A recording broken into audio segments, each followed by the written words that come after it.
अखंडमंडलाकारं व्याप्तं येन चराचरं तत्पदं दर्शितं येन तस्मै श्रीगुरुवे नमः। अज्ञानान्धस्य लोकस्य ज्ञानाञ्जनशलाकया चक्षुरुन्मीलितं येन तस्मै श्रीगुरुवे नमः। अध्यात्म विश्व विज्ञान यूट्यूब चैनल पर उपस्थित सभी प्रिय मित्रों का हार्दिक स्वागत समादर करते हैं। मित्रों, हमारे भारतीय परिवेश में अनेक देवताओं के उल्लेख प्राप्त होते हैं। जैसे दुर्गा माता है तो विष्णु है।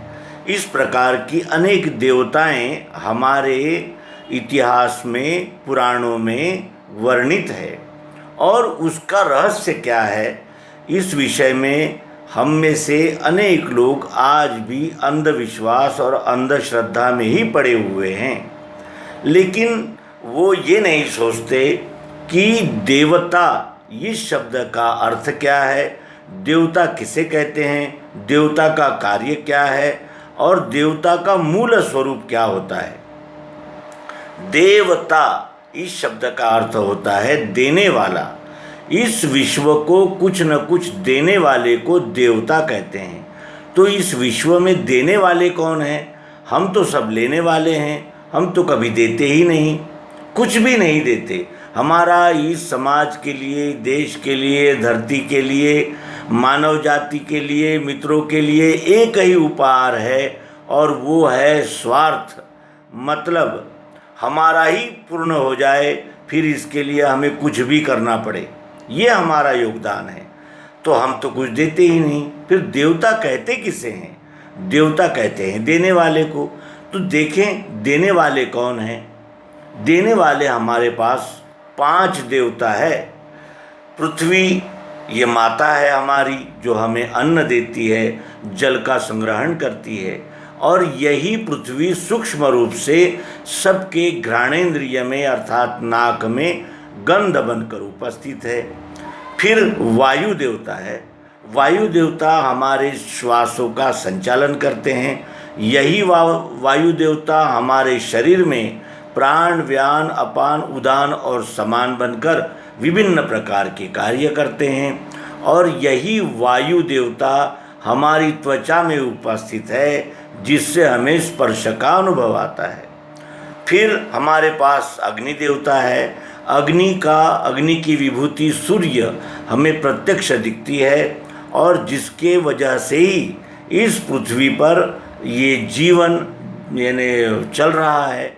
क्योंकि यदि सूर्य नहीं है तो यहाँ के हर वनस्पति और शरीरधारी जीव सड़ने लगेंगे। इतना उस ऊर्जा का महत्व है। और वही अग्नि देवता हमारे आँखों में उपस्थित है और वो हमारी आँखों में उपस्थित अग्नि के द्वारा ही हमें ये आँखें रूप का दर्शन कराती है।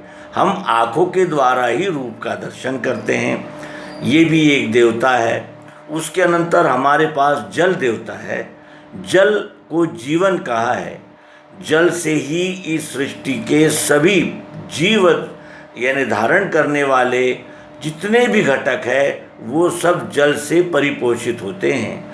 पृथ्वी से भी अन्न तभी उत्पन्न होता है जब उसे अग्नि यानी ऊर्जा, जल और पृथ्वी के साथ में वायु का भी उसे सहयोग मिले।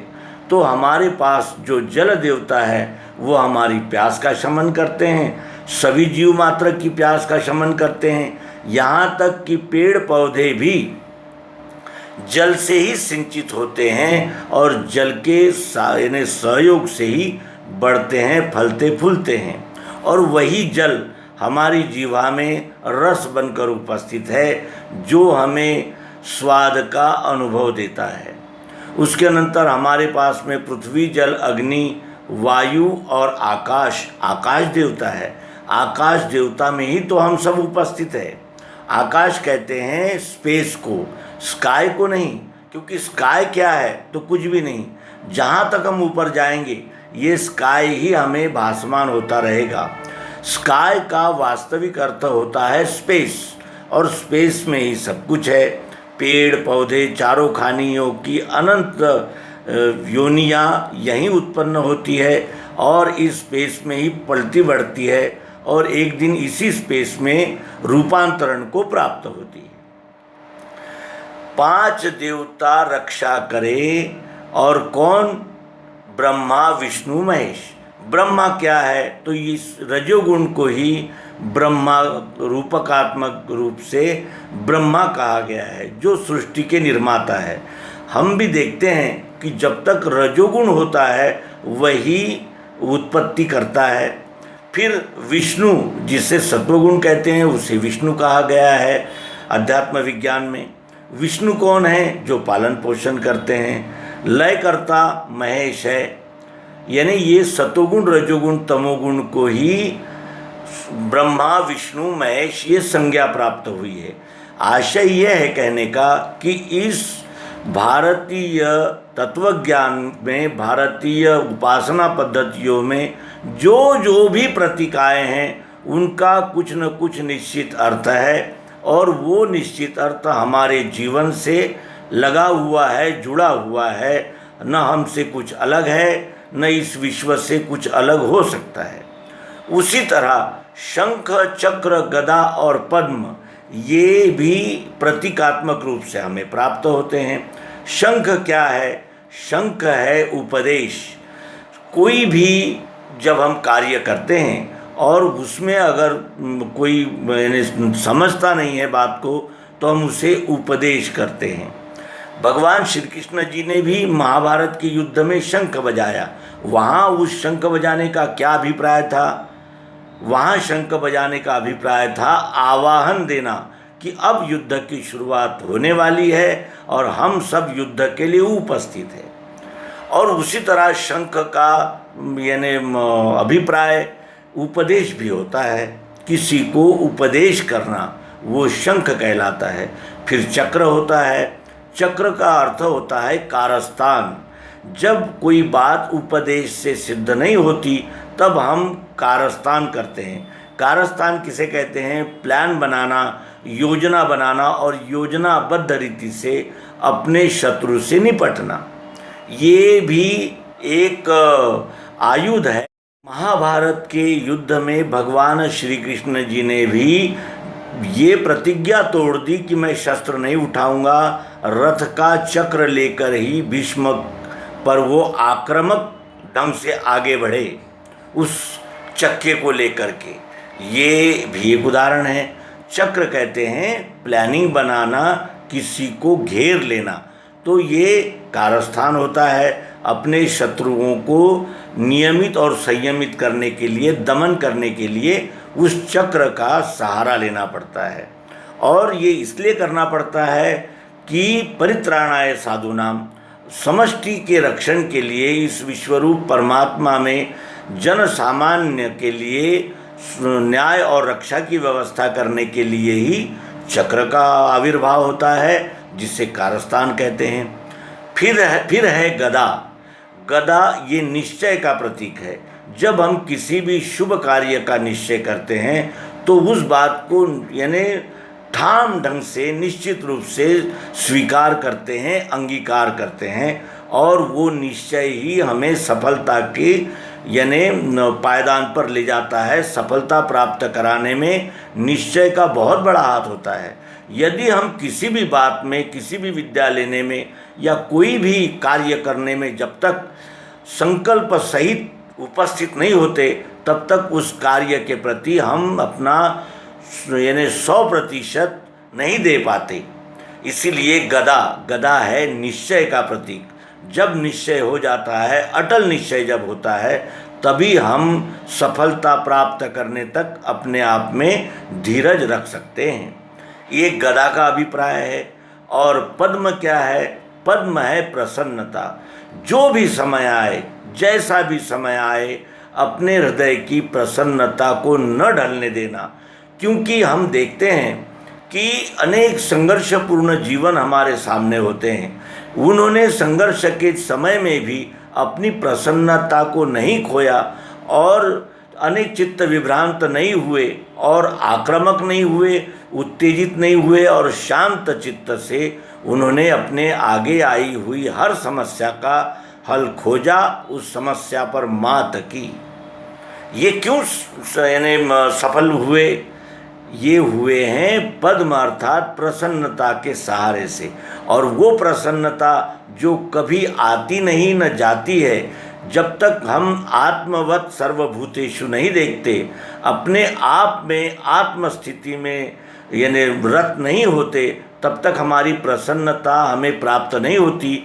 हमें केवल सुख का आभास होता है, और सुख में, आनंद में और प्रसन्नता में बहुत अंतर होता है। सुख आता है जाता है, आनंद होता है और निकल जाता है, लेकिन प्रसन्नता ये जीव का स्थायी भाव अगर हो जाए तो इस क्षर गति के अनंत उतार चढ़ावों में भी वो धीरज के साथ, लगन के साथ उपस्थित रहता ही है। और उसकी प्रसन्नता अखंड और स्थायी रहने से आने वाले परिस्थितियों के आघात सहने की उसमें शक्ति निर्माण होती रहती है, और उसी शक्ति के द्वारा वो आने वाले सभी झंझावातों का मुकाबला करता है, सामना करता है। तो इस तरह हमने शंख, चक्र, गदा और पद्म इन शब्दों की यथार्थ व्याख्या प्राप्त की।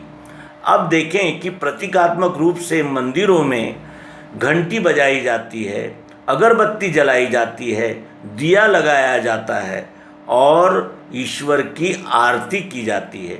इसका क्या तात्पर्य होगा? क्योंकि ये भी तो प्रतीक ही है। दिया जलाने का प्रतीक है अग्नि।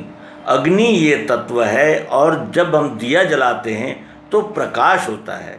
अंधेरे से उजाले में ले जाने के लिए ही ज्ञान का और विज्ञान का उपयोग होता है।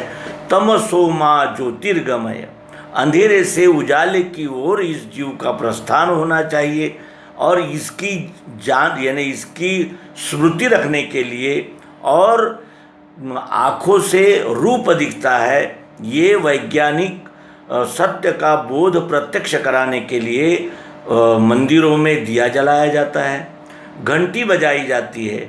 घंटी का स्वर कानों से सुना जाता है, और ये जाना जाता है कि ये कान से ही शब्द को प्राप्त किया जाता है, जो आकाश तत्व का कार्य है। अगरबत्ती जलाई जाती है, कपूर जलाया जाता है। क्यों? क्योंकि सुगंध, पृथ्वी का गुण सुगंध है, और गंध सुगंध की यानी अनुभूति नाक के द्वारा ही आती है। इसका भी प्रत्यक्ष वैज्ञानिक बोध हमें अगरबत्ती जलाने पर हो सकता है। उसके अनंतर हमारे पास में होता है प्रसाद, जिसे हम यानी बांटते हैं अपने कार्यक्रम के आरती के अंत में। उसका क्या तात्पर्य होगा? तो हमारी जीवा जो है वो रस का अनुभव लेती है, और रस का अनुभव लेने के लिए ही जीवा में जल प्रवाहित होता रहता है लार के रूप में। इस प्रकार हम इन चारों कार्यकलापों से चार तत्व का अनुभव लेते हैं, और पांचवा तत्व है पृथ्वी, जल, अग्नि, वायु और आकाश। वायु, उसी वायु के सहारे से अगरबत्ती से निकलने वाला जो गंध है वो हम ग्रहण करते हैं, और अंत में परमात्मा के चरणों का स्पर्श करके हम उस परमात्मा को यानी देवता के निमित्त से उस परमात्मा की जो प्रतिष्ठापना हमने उस प्रतिमा में की है उसके चरण स्पर्श करते हैं, और वायु तत्व का अनुभव प्रत्यक्षतः लेते हैं। ये प्रतीक, हर प्रतीक अपने पीछे इतना गहन अर्थ समेटे हुए हैं। हम इन प्रतीकों की मजाक न उड़ाकर इन प्रतीकों के उपस्थिति के गुह्य और रहस्य तक पहुँचेंगे, तभी हमें इसमें का हमारे पूर्वजों ने उपस्थित किया हुआ बोध प्राप्त हो सकेगा। यही कहते हुए इस अंक को विराम देंगे, और हर बात अंधश्रद्धा, अंधानुकरण है ऐसा कहकर झटक देने की जो मानसिकता हमारी तैयार हुई है, इसी मानसिकता में हमें केवल शरीर से मनुष्य रखा है। हमारी वृत्तियाँ दिन ब दिन पशुतुल्य होती जा रही है, और हम सत्संगति, सदाचार, सद्विचार इनसे बहुत दूर चले जा रहे हैं, और यही इस कलयुग का महान हाहाकारी दृश्य हमारे सामने उपस्थित है। और इस दृश्य से पार होने के लिए, इस मुसीबत से निकलने के लिए अध्यात्म विज्ञान ही एक विज्ञान नौका हमें प्राप्त है। और इसी अध्यात्म विज्ञान के सहारे से हम कण कण में ओतप्रोत व्याप्त परमात्मा को देखकर, जानकर विश्वरूप परमात्मा की अनन्य भाव से सेवा करने में उपस्थित हो सकते हैं। इसी आशावाद के साथ नर्मदे हर सद्गुरु भगवान की जय।